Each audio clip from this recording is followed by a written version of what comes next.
Hi everyone, it's Mike with Crane Realty.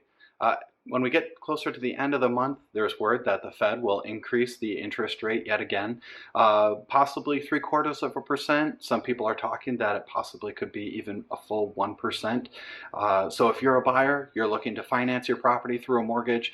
If you were to go back in time, 3-4 months ago, you could possibly be around like a 3% interest rate. Now that's actually getting closer to above 6%, even pushing 7%. Obviously, that'll have a direct impact regarding buyers' bottom line and how much home that they can actually afford. So if you're a buyer out there and you're thinking to yourself, why exactly would I want to actually be looking at properties right now? Maybe I can wait it out, and when things kind of get back to normal, or what we've known of normal over the last couple of years, hopefully it can get back down to that percentage. Why would I want to be looking right now?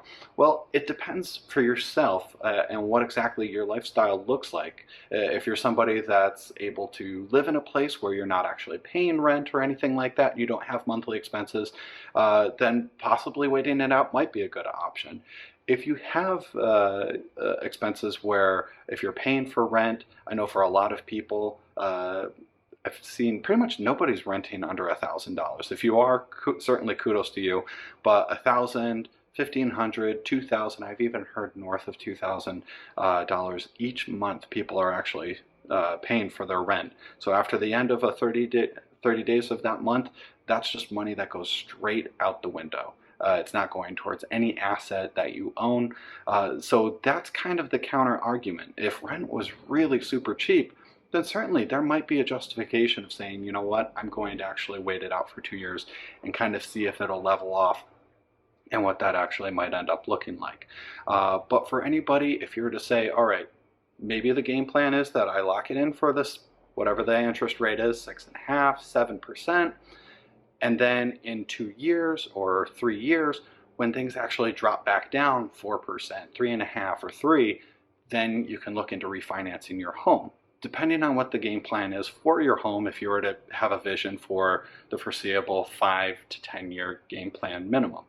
For a lot of people, that does make a lot of sense, because that way you're putting money right into your property. Your property is appreciating value over the course of that time. So when you refinance it, essentially it's going to get you further ahead than if you were to be spending, let's hypothetically say, $2,000 on rent each month. Obviously times 12 months, you can see you're going to be out a lot of money, and that's not going towards the purchase of a property. So something certainly for people to think about. If you were to ask, I know for my parents or even grandparents, they were looking at interest rates back in the 90s, around 9%, 10%. They were even excited if they could get it below that, which is kind of crazy to think about. So certainly if you are thinking about purchasing, it's something to kind of just weigh into what does your lifestyle look like, and does it make sense to purchase right now, or if you can, hold off for a couple years and see if that makes more financial sense for you. If you'd like to get a conversation about it, feel free to give me a call. I'd be happy to have a talk with you about that, and hope the rest of you have a great rest of your day.